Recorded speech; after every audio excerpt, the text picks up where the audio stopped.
A very good morning to you all. I'm Matthew Vincent, regulation correspondent of the Financial Times, and I'm delighted to be at this virtual event, not least because it's reuniting me with an old friend, our co-chair for this conference, Yuri Bender.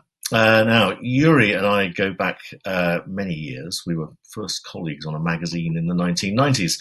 And I think it's fair to say that since then, he has become something of a legend in the international fund community, and I have unfortunately forgotten everything he ever taught me about UCITS and pretty much every other fund directive. But luckily for you, our first keynote interview of this cross-border distribution conference brings us somebody with a much better memory and a much better vantage point. I refer, of course, to Ugo Bassi, who is Director of Financial Markets at FISMA, the European Commission's Directorate General for Financial Stability, Financial Services, and Capital Markets Union. Rather a big job, wouldn't you say? Now, Ugo, I'm sure you know, is a lawyer by profession and worked at the European Court of Justice in the 1990s. Since then, he's held several management positions at the Commission and was responsible for a number of the post-crisis measures in areas such as asset management, very pertinently, as well as audit, accounting, and credit rating. He also launched the Capital Markets Union project, including the sustainable finance components. We'll be hearing a lot more about sustainable finance, I think, in the event today. So who better to give a regulator's view of developments in cross-border fund distribution? Before we start, let me just give you a brief explanation of how it's going to work. We will talk, Ugo and I, for about 20 minutes, and then we'll have around 5 minutes for your questions. You can type them in using the chat function on your screen. I think the button is Ask a Question. Just click on that.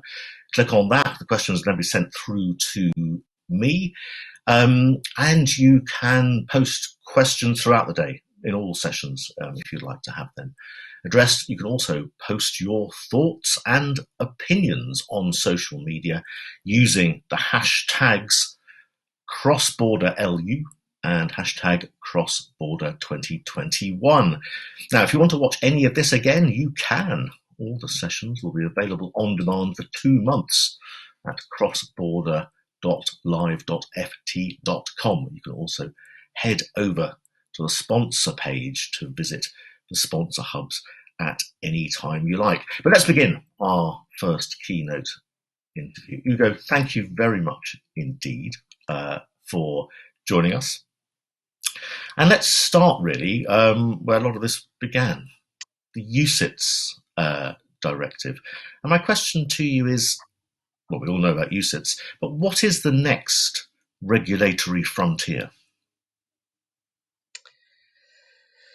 Good morning, everyone. Good morning, Matthew. Let me first briefly thank you and the organizers for this invitation. It is always really a pleasure to attend events like that, so far-reaching and so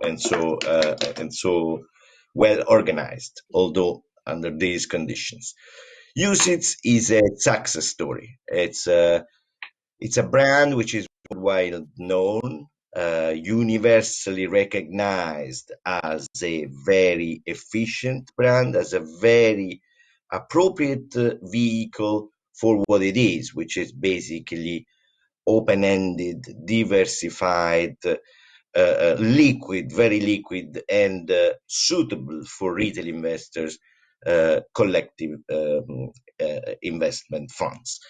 They've been created decades ago, but they still behave and they still produce very good results. I mean, the asset under management through that vehicle is increasing all the time. And I have to say that even the recent crisis was not a big disruption for the asset management industry in general, but in particular for UCITS. Does this mean that the framework is stable, is finally arrived at the end. No, I mean, I think that every regulator needs to look at the developments of the market all the time and needs to check whether the framework which is in place is always fit for purpose. And this is what we are doing. We are doing this for AFMD, and we'll come to that for sure.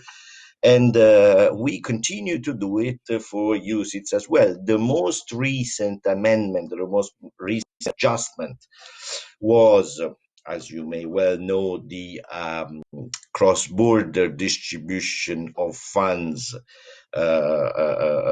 let's say, amendment, which was a very targeted adjustment of the framework, both in the UCITS and the AFMD area, aimed at making the passport really working. So aimed at ensuring that the conditions in place in the various member states for the actual marketing of the funds on the territory were as harmonized, are as let's say homogeneous as possible. And those modifications have been introduced in 2019 and will enter into force this year in 2021. But again, we continue to look at the framework and we continue to check whether it does need some tweaks here and there. And I think that in the framework of UCITS, we will certainly benefit from the very deep assessment that we are doing of the AFMD framework in order to see whether some further changes are needed. In any event, I can tell you that if we consider that something is needed, this will be in the area of the small tweaks here and there. There's no revolution expected in UCITS. Well, there's no revolution expected in AFMD, but even less in UCITS. As I said, we believe that it is a very successful product, and I mean, we will continue to adjust it, but on the basis of this very solid framework, which it represents. Understood. And we will come on to AFMD very shortly. Before we do, though, I'm sorry, but I have to mention Brexit. It's it's de rigueur. Now, what are the preparations for the distribution of UK funds across Europe now that Brexit is real? Now that we are here in 2021. You're right, Matthew. Brexit is now a reality. We spent the last years to work around it. It is now a fact of life. We regret it as much as we respect it, and we have to do with it. And in terms of consequences for the fund industry in general, I think that what is very important is that we continue and we start, because this is going to be a new start. We start to work together with our UK friends on a methodology, let's say, on some working methods which will allow us in the future to put in place a true regulatory cooperation. So we are now studying the way to put in place a regulatory cooperation dialogue. We will see what the exact form will be, but certainly it is in our interest, as it is in the interest of our UK friends, to put in place a scheme which would allow us to exchange, to engage, to discuss, and to try to make sure that we converge as much as it is possible, or that we avoid and try to avoid at least to diverge too much. But the fact is that nowadays UK domiciled funds are third country funds. and like every other third country fund, they can access the European market only at the moment through the national private placement regimes where and if available. With the consequence, of course, that if they do access the European territory through private placement, then they cannot be sold elsewhere in the Union, as if it was the case, as it was, sorry, as it was with the passport.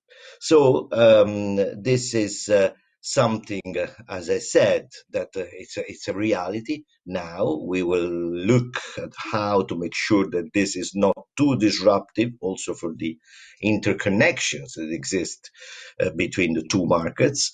But in terms of preparedness, I have to say that the industry has been in close contact with us. We have, as Commission, together with the European supervisory authorities, we have issued preparedness notices since months now. So nothing, of course, comes as a surprise. The industry has prepared and is prepared.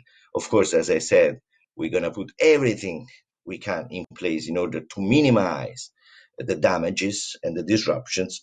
But at the moment, the situation is, as expected, the one that I have described. Yes, we've had plenty of time, haven't we, to prepare for this. So I would think any other outcome would be surprising. But one thing that I know I must constantly tell myself is that there is more to the world than just the UK and the EU. So let's look at the sort of the international market. I mean, how do you view the attractiveness of the EU fund industry internationally? This is another aspect of the success story. I have to be very honest with you. Usage has been an extremely, let's say, an extremely successful story, mainly, for example, with respect to Asian markets. I think that we have to continue to promote, let's say, the understanding and the use of usage, which is already well known over the world, but also try to promote the brand of the AFMD wherever we can, and we do so on a regular basis. So we, as you said, we will have to set up our form of cooperation with the UK, but at the same time, we have form of dialogues and cooperation with all our partners, not only with the US, but also, for example, as I said, with the emerging countries, emerging jurisdictions, emerging financial centers. We are, for example, just because I mention it, just because it is in a few weeks' time, we have a regular forum with the Asian jurisdiction. We usually go there. Now, this year, of course, is going to be in remote like everything else, but we as Commission, together with ESMA, we go and visit one of the Asian country in a rotating manner, and all the most important jurisdictions sit around the table. These are the fora where these kind of exchanges take place and where we can explain the benefits of our brand. And I can tell you, it is very interesting because it's an exchange, which is a very good and very let's say interesting for both sides. We learn a lot from them, and they learn a lot from our brand, and they try also very often to put in place vehicles and schemes which resemble as much as possible, of course, taking into account the specificities to what we have in place in Europe. Um, let's look at AFMD in particular now, if we can. Now, a lot of people have said that it, it it's going to be the new UCITS, as private equity and hedge funds gain importance in the industry and attractiveness to investors. Um, has AFMD developed in this way, or is there still a long way to go? Well, AFD is much younger than UCITS, and therefore is the young brother or sister. But I think that is not going to. I mean, I wouldn't say it's going to be the new UCITS because this would imply in a way that AFMD would replace UCITS. No, the way I see it is rather that they will become complementary even more than they are now. One mainly for retail and the other one mainly for the institutional investors, although the dividing line is very much blurred, as you perfectly know. But I think that they offer similar type of insurance of guarantee, but a similar type of balance between financial stability, market integrity, investor protection, competitiveness of the industry. So the main objectives are the same in both frameworks. And if, as we said up until now, usage has developed enormously worldwide, AFMD is starting to do the same and is starting to develop equally quickly overseas in all directions. Now, again, for AFMD, as we said before, we are now reviewing it. This was a legal obligation in the law itself. But here again, honestly, I do not expect a revolution. We are going probably to propose adjustments here and there. We haven't decided yet what exactly we are going to propose, but certainly what we have decided is that the framework works. The overwhelming majority of the contributors, of people who've contributed to the open consultation, which has just closed, tell us that we shouldn't make a revolution, that the framework is working, that the industry has adjusted to it, and that it is becoming slowly another success story. So I truly hope that this will be the case, and in that, if this happens, we will have a framework which will be built on two pillars, AFMD and usage, and a framework which we will be ready to export everywhere else in the world. Great. And I'm just going to turn to a couple of other measures before we go to our audience Q&A, because I've already seen some great questions coming in. So thank you for those, and keep them coming using the chat function. But Ugo, can I just turn to two other measures? The Packaged Retail Insurance-Based Investment Products Directive, or PRIPS as we tend to call it, and the Key Investor Information Documents, KIDS, as we call them. Is PRIPS working properly? And as my colleague Yuri joked earlier, are the kids all right? Listen, with an eye to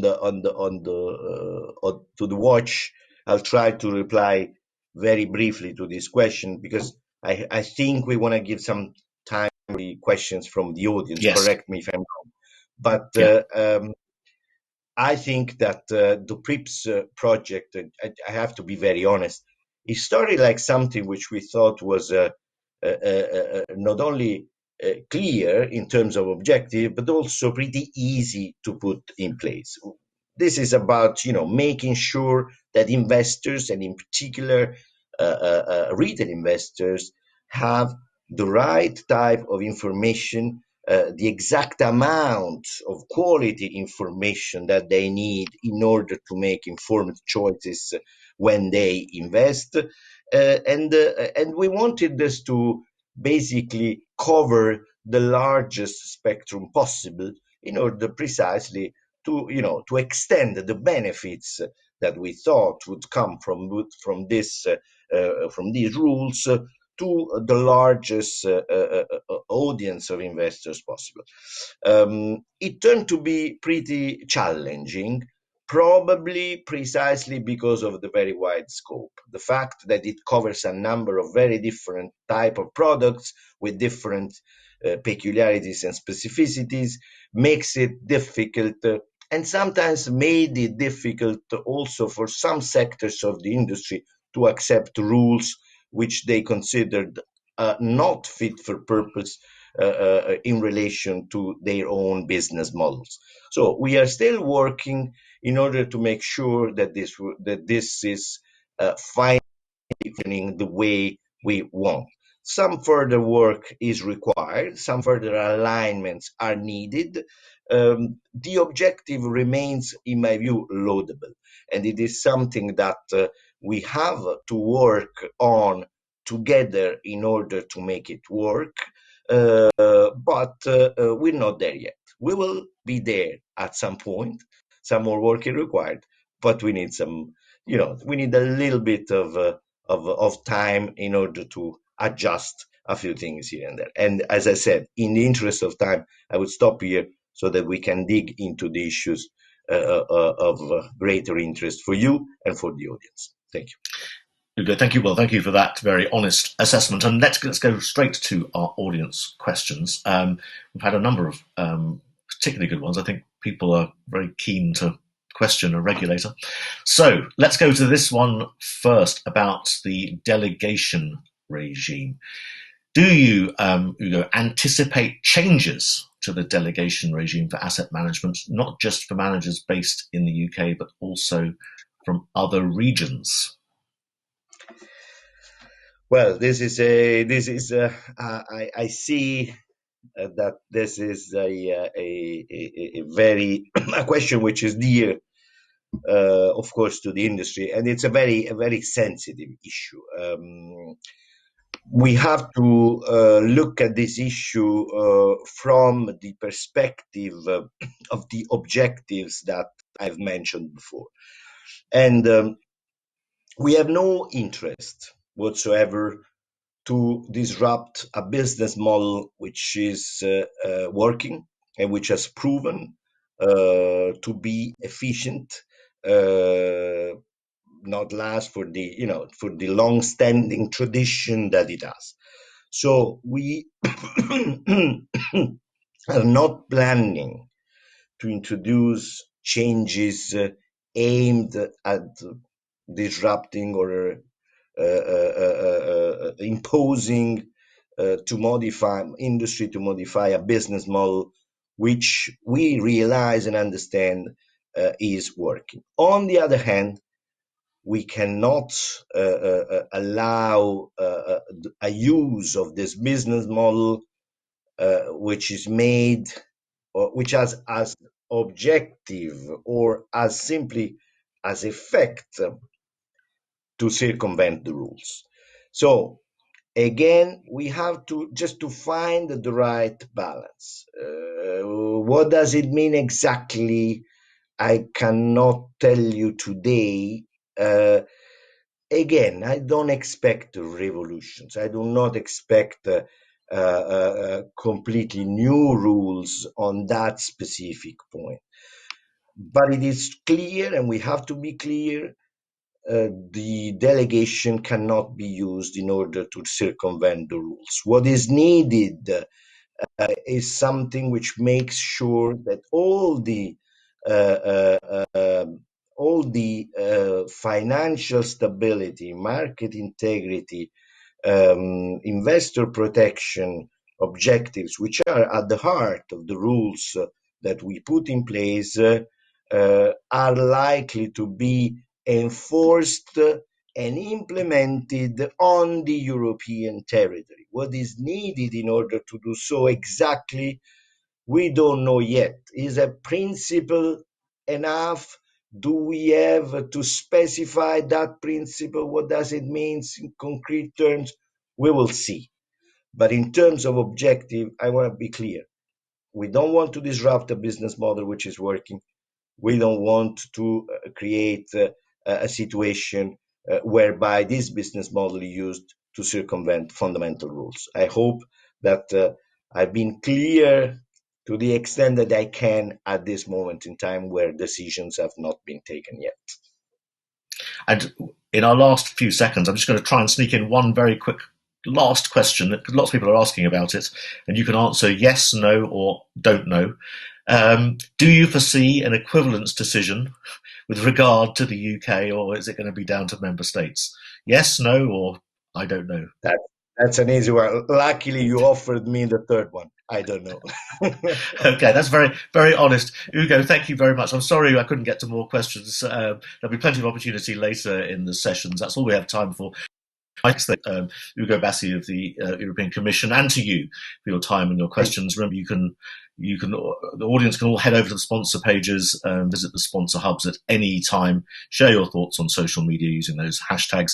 Coming up next is an interview I think you'll all want to listen to about successful capital raising during COVID-19. That's at 9:05. But from me and from Ugo, it's goodbye. Thank you very much and goodbye. Thank you very much. Have a nice day.